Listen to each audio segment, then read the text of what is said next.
Hi there, everyone. Allison Scoberg here, Consolidated Planning Group. We are excited to be partnered today with Steve Friedman, who is a parent, author, and advocate for the Down syndrome community.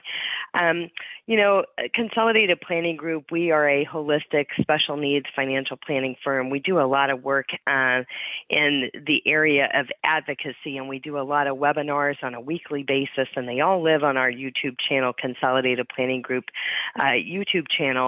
And this series in our podcast, it is our goal to bring to light, bring people like yourself, Steve, out front and center for the families that we serve to learn a little bit more about you and what you're doing and the things that you're bringing to the community. So tell us a little bit about Beyond Down Syndrome. Tell us a little bit about that. Well, thanks for having me, Allison. I appreciate it. And thanks for everything that you guys are doing over there, because I think you're highlighting some important things for the community. Beyond Down Syndrome is the name of our website, and it's also kind of our mantra. So we want everybody to learn about Down syndrome, but also have the vision that we can go beyond just the definition or the diagnosis. But we as families, and certainly our self-advocates, can achieve independence and really whatever we really focus on and set our mind to. It was really created largely because our oldest daughter, Gwendolyn, who's now almost 29, has Down syndrome, and she's led us on this fantastic yet unexpected journey of independence and just learning about her, but learning about ourselves as well. And so along the way, we gathered a lot of information and wanted to share that through our website, which also has articles, quizzes, books, and other things available for families to check out. I love that so much. A lot of our webinars were born, as a parent with kids with disabilities. These webinars and the information that we put out there was just really born out of my own frustration of how difficult everything is. And I eat, sleep, and breathe this. Like, I know this backwards and forwards, and I found the journey pretty difficult. So we really aim to put tools and resources in the families, tools and resources in the hands of the families that we serve. So it sounds like a lot of your passion was, driven by your own journey with your daughter and your wife, Jennifer. Tell us a little bit more about Gwendolyn. We want to hear a little bit more about her. Okay. So she has gone through a journey like anybody has. Any 29-year-old would say they've gone through a journey of living and experiencing different things and aspirations and fears, and she's no different. Back when she was a teenager, she was in public high school and public middle school and so forth, and she was very shy. And she went to a summer program where during the week they did a lot of activities, and on Fridays the families would come and sit in the audience, and the kids would be up on the stage, and they would do whatever they wanted to do. Some played some music, some did some exercising, some sang. It was whatever they wanted to do. Gwendolyn was so shy, she was not comfortable to do any of that. The only thing they could get her to do was hold a poster board and walk across the stage announcing the next act. And she managed to do it in such a way that the poster board was in front of her face, and so you couldn't even see her. Fast forward about, it was an interesting, insightful sort of experience for us. But fast forward 5 years later, and we were at a National Down Syndrome convention, and my wife and I were at a session, and Gwendolyn was at a session of her own, and we finished and we went to go pick her up. She was up on the stage singing with a microphone, and there were, I don't know, at least 50 people in the audience, and she was just wailing away. And we realized, she grows in different ways than our other siblings, our other kids grow. Obviously, everybody's different, and it takes maybe her a little while longer, but we've learned never to underestimate her capabilities and her interests. A few years after that, she came home she had graduated high school, and she was in a program in Houston for adults with Down syndrome, post-high school, so anywhere from 18 to 58. And she came home one day and she said, "I want to be independent." Well, that's a pretty bold statement for anybody. And certainly that caught us a little bit off guard. And we said, what does that mean to you? And, what would you like that to incorporate? And she was in a really talkative mood. So she's pretty talkative, but on her own terms. She was very, very ready to share. So we got a big butcher block piece of paper. We put it on the kitchen counter, and we started mind mapping all the things she wanted to do. And keep in mind, she has a sister that's a year younger than her and a brother that's about 7 years younger than her. So she's seeing them grow and leave the house and do all these things. And she said, I want to be able to move out. I want to have a job. I want to have relationships. I want to make money. Um, I want to do all these things. And so we're jotting away and said, there's no reason why you can't do all these things. So we broke it down into steps. What do you need to learn in order to be able to do this? And chores around the house, or self-care, or safety and security, and all these other things that were on her list. And we just started to work on them. And she was just so excited as she achieved certain things, whether it was work or walking to work by herself or just taking care of herself. And could just see the sparkle in her eye. Independence. If anybody talks to Gwendolyn, somewhere in the first two sentences, she's going to say the word independence, because it is just her core. And she's gone down this path that has really seen her grow and show the initiative that, years ago we weren't so sure she would have. And she's happier and successful. And that was a lot of our journey over the last 10 years. I so much of what you just said, I love so much. And so one thing that you said is that she's 29 years old, and a lot of the families that we talk to at 18, well, first of all, our neurotypical kids aren't there yet. They have not arrived at 18. Their brains are still forming until age 26. And when we have kids that have disabilities, you mentioned this, you said this, maybe we get there a little bit later than other people, but we get there. And I think for a lot of families, they don't, I think families are hopeful and optimistic, but maybe at 18 or 17, and we're seeing some of those behaviors and some of the off the chain kind of things happening that you feel, I think that there's days of hopelessness. Like there's days of feeling that this isn't there. Independence is not on the horizon, where people are feeling discouraged. So, well, let's talk about this, because you have taken action. So, tell us about your book, The Essential Guide for Families with Down Syndrome: Plans and Actions for Independence at Every Stage of Life.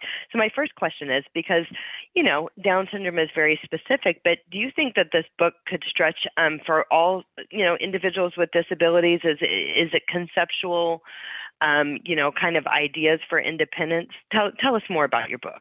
Sure. So it was written with Gwen's story in mind, but it's not a memoir or an autobiography of Gwendolyn. There's a few stories in there, but we've also reached out to a lot of other families that have contributed their personal stories, which is quite humbling for people to open up and share some of their struggles and their triumphs. And I think it really helps for the reader to relate to different stories and say, I definitely can see myself in here, and the advice or the experiences of a different family may certainly help. The book itself, while focused on Down syndrome, applies, I would say, about 80% to other intellectual disabilities. And we've given speeches and workshops with other organizations beyond the Down syndrome community, and they find that a lot of the information resonates. So what we really wanted to do with the book is take all the information that we have gathered for our own journey over the last, especially 10 years, but even before that, and put that into a book. Because you were saying earlier that it can be overwhelming for any parents with any teenagers. It can be overwhelming. Yes. And certainly independence for people with special needs is overwhelming, because oftentimes people either don't know where to start, they get frustrated because they've got to go chase around and find information from places they don't even know about.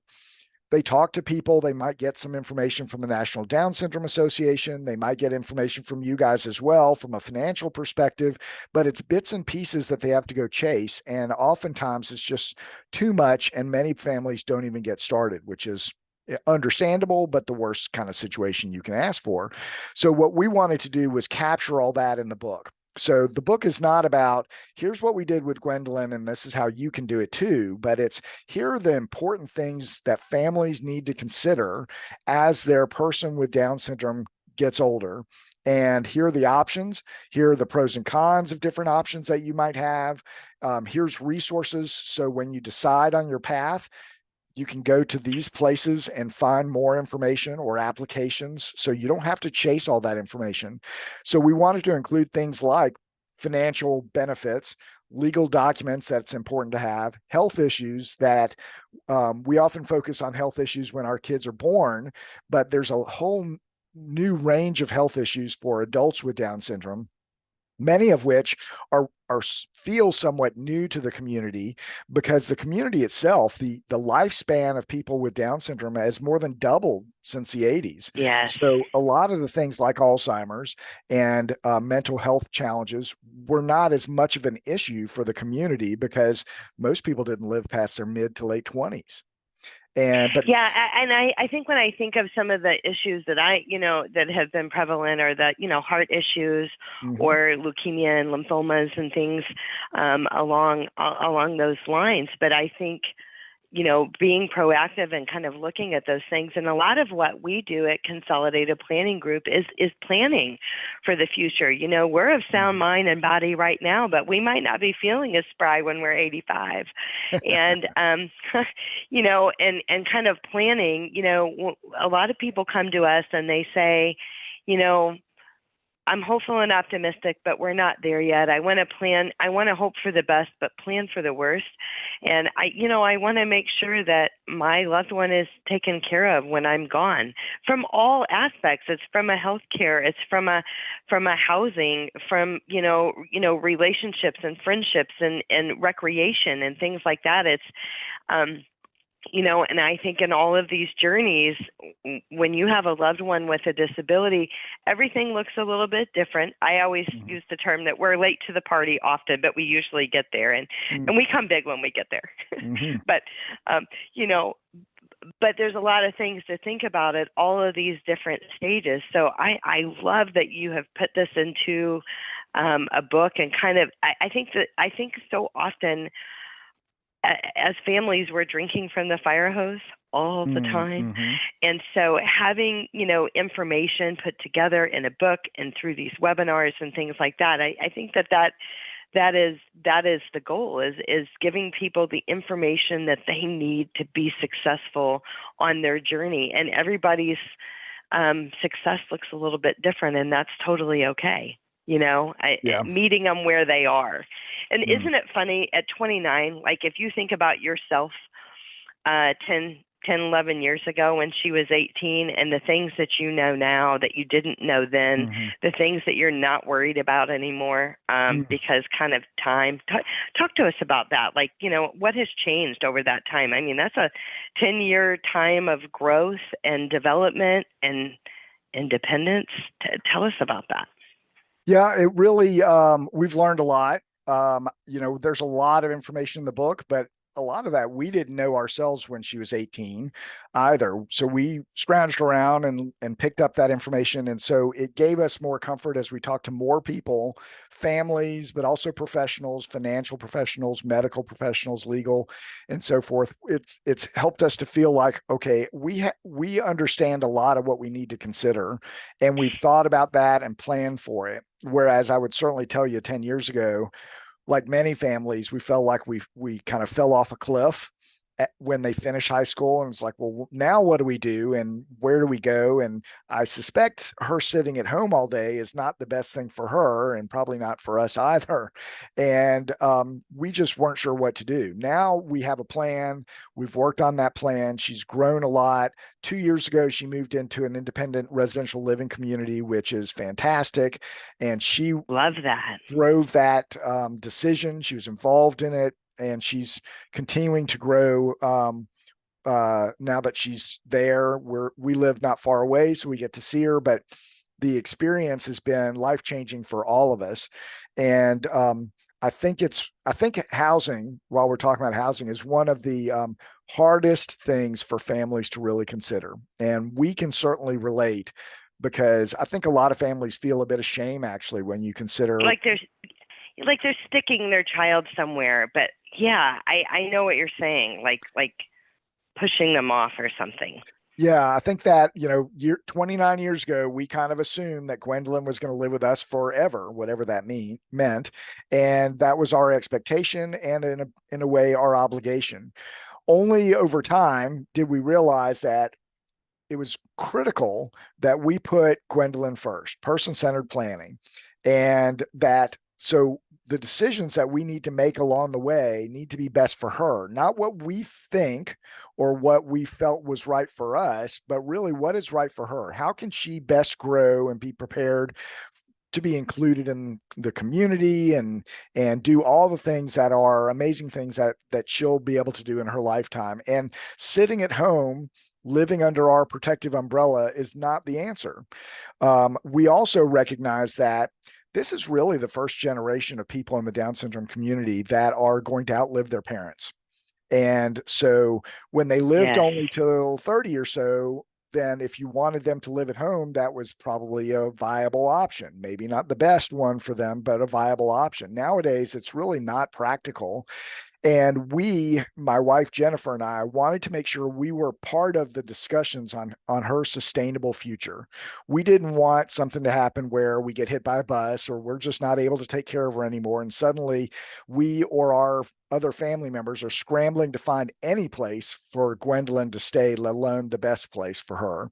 And we wanted to be part of that process. And so we decided, certainly cued by Gwendolyn and her interest to move out, we decided it was important for us to start looking around. So pre-COVID, we looked at 15, 20 different places in the city we lived in and in surrounding cities, and ultimately decided to move to Austin, to a place where it fit right for what Gwendolyn was looking for.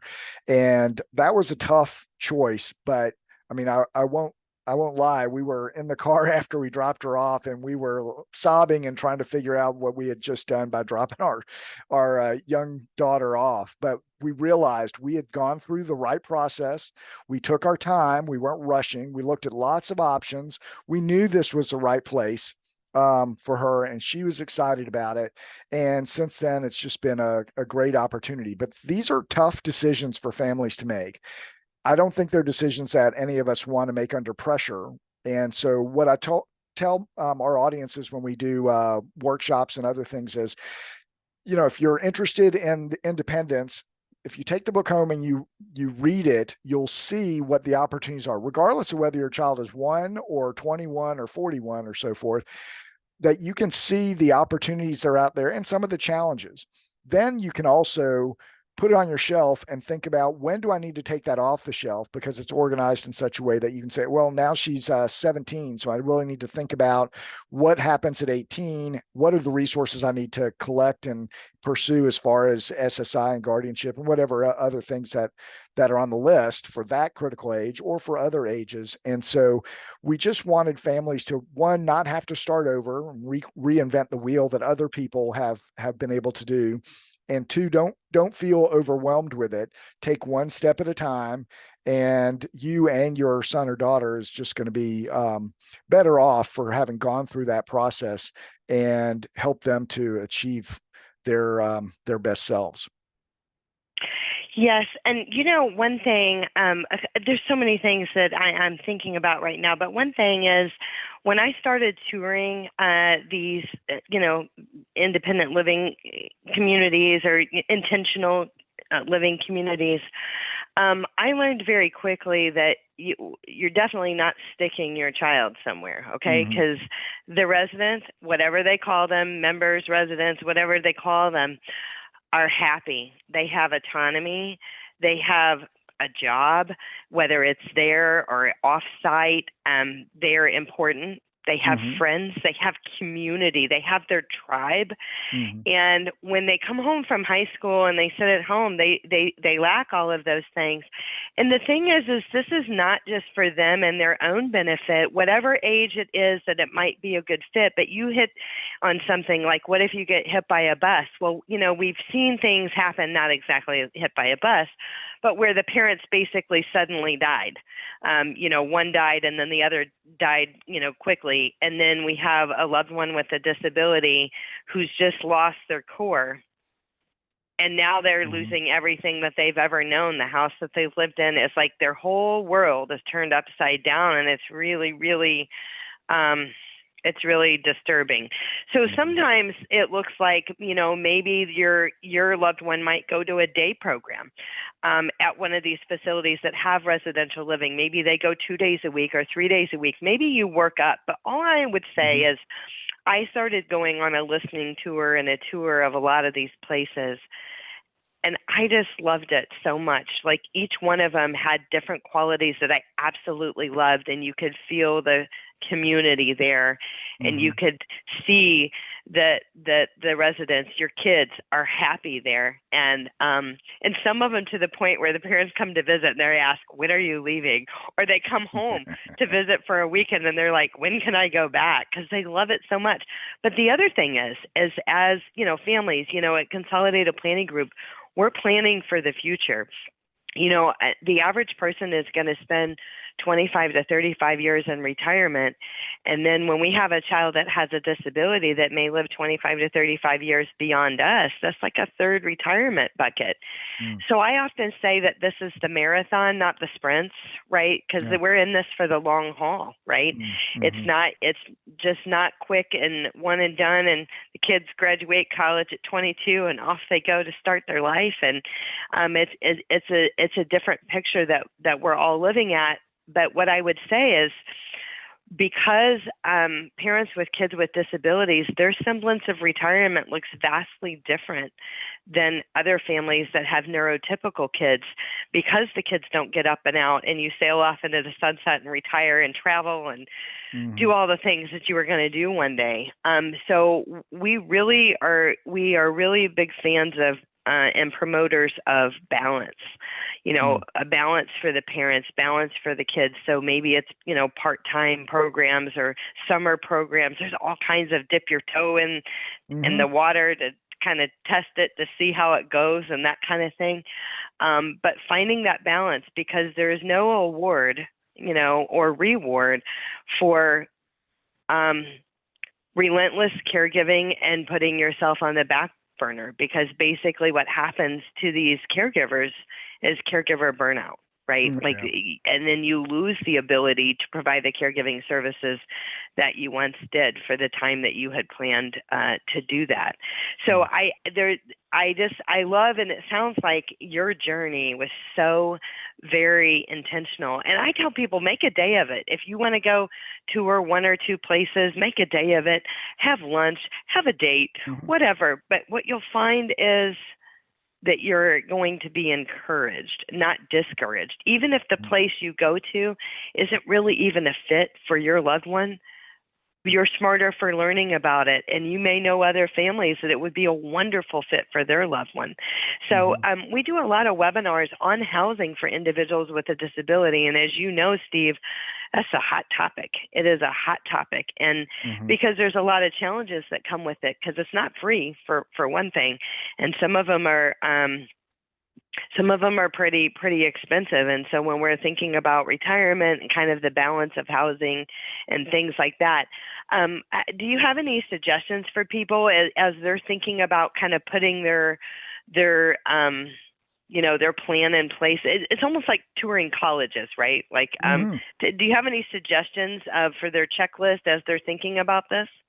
Yeah, I think that's you've covered a lot of that, and I think it's really important that we take our time, that we have a bit of a process, right? So again, if we don't have time and we have to rush things, then that can make it challenging. There are lots of different options out there, and they're growing quite a bit because there's a growing demand for independent housing for the intellectual disabilities community broadly. And so I would encourage people to go out and be prepared. So look at the options that you have where you are. If you're mobile, then you can look at other places. I would certainly go do some homework. see if people in your Down Syndrome Association or just in your network are familiar with any of those places. Have they looked at them? Do they know people that are there? Do they know people that chose not to go there? We chose to go to like 15 places in Houston at over a period of time without Gwen, because we didn't want to overwhelm her with 15 different places. So we went on tours. We prepared our questions. We wanted to make sure we understood what was there. We were really observant. It helps, I think, to have two people there, because one can kind of take notes and think of the questions that we put together, and the other can just observe, because I think watching what's going on, not just with the residents, but also the interaction between the residents and the staff. Some places we found them to be really very warm. It was natural warmth, and other places was not so much. Some places felt like more adult babysitting, and other places felt like, a bit of forced labor. But there were also many places in between, some public and some private pay. And so we really did our homework. And then after we went to all these the first time, we sat down and we were reviewing, which places we really liked or felt were viable. And then we went back with Gwendolyn and had some follow-up to ask different questions, but in some cases the same questions of different people, to see if the answers were consistent. We really focused a lot on safety and security and on communication, because we felt like, she's not going to live with us anymore. So I can Right. talk to her about, how was your day? How are you feeling? What might you need? But I might not get a very deep answer all the time. So I need to make sure that the people that she's living with will call me if they need to, give me updates, the good and the bad, and that they're not hiding anything. And we started. Communication is so It's key. so I mean, that's critical. key of everything. Right. And it's hard to know exactly what you're getting into, but rest assured, if their communication is poor before you've signed on the dotted line and started writing checks, it's only going to get worse once you've already established the relationship. So I would really pay attention to a lot of that sort of thing and take your time. And usually your intuition will also help you to identify which places are right, which are not. Your son or daughter will also kind of get a feel. We saw some places where she was very disengaged when we walked through, and other places where it was like a twinkle in her eye and she was pointing out certain things and, oh, we could do that. And so those are the places we knew were strong contenders, because they were exactly what she was looking for. And she helped us to put together that list of criteria that she and we were looking for. I love that so much. And, Steve, the thing is the tours. You can go online and look at these places online, and we do kind of a speed dating. There's like 3 or 4 what I call speed dating of living arrangements for individuals with disabilities, where basically we do a 1-hour webinar and they tell us who they are, where they're at, who they serve, how much they cost, whether or not they take waivers, and if they have openings. And the point is to just give you a quick, fast, and in a hurry rundown of the lay of the landscape, right? And then you can decide to go deeper with them, go tour, go to their website or what have you. So we have all of that on the Consolidated Planning Group YouTube channel. But what I will tell you is you can look at those websites all day long, and they even have virtual tours and things like that. And it is completely different when you have boots on the ground and you've actually gone there for the tour, because you hit the nail right on the head, Steve. The feeling, you feel it. It either feels it or it doesn't. It's either a fit or it's not. The observations, just everything, just the dynamic of everything is completely different than what you just gleaned from the website. Now, one thing that I want to mention is that a lot of these places have long waiting lists. Some of them don't, but most of them have a pretty long waiting list. So, and a lot of them require a tour before you can put yourself on the waiting list. I am a total fan of putting yourself on the waiting list, because that gives you the right to say no when you come up. But if you're not on the waiting list and you need housing, you don't have the right to say yes. So I really advocate for getting started early, getting your name on the list, touring the different places, so that way you have the most choices as you're kind of, paving that path for independence for your loved one. Well, Steve, it's certainly been a pleasure being here with you today. Again, guys, we've been talking to Steve Friedman, who is a parent, author, and advocate for the Down syndrome community. He is the author of The Essential Guide for Families with Down Syndrome. Tell us, where do they get the book? Can we get this book on Amazon? Tell us about that. You can get it on Amazon. You can also get it on my website, which is beyonddownsyndrome.net. And on the website, we have weekly blogs about a wide variety of topics that are important for families with Down syndrome. We have quizzes so you can kind of gauge where you are on your independence plan.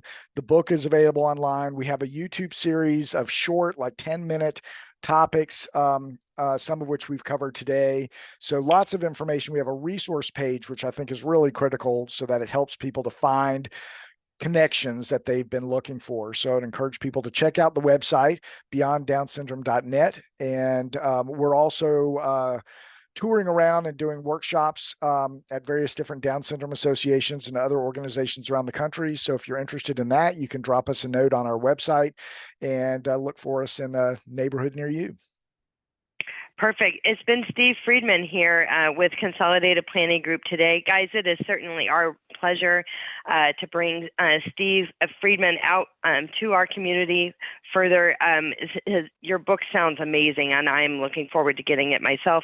Again, you can get that book at beyonddownsyndrome.net. Also on Amazon as well. And Steve, we're going to look forward to partnering with you again soon. At Consolidated Planning Group, we are really focused on helping families get to where they need to be. We're nationally certified as Social Security advisors, members of the Special Needs Planning Academy. When you have a child that's transitioning, whether they're 16 and about to be transitioning, they're 18, or maybe they're 28, maybe they're even older, we can help you along your journey. Don't feel overwhelmed by this process. There are lots of resources out there, lots of tools that you can get your hands on for free. There's a lot of tools and resources that cost, but there are a lot of tools and resources out there that you can put your hands on for free to help you and guide you in the journey. And we certainly hope to work with you in the future. We always offer free consultations. So Steve, until we do another webinar soon, it has been my pleasure meeting with you today, and thank you for taking the time to join our podcast today. Thanks so much. Thanks, Allison.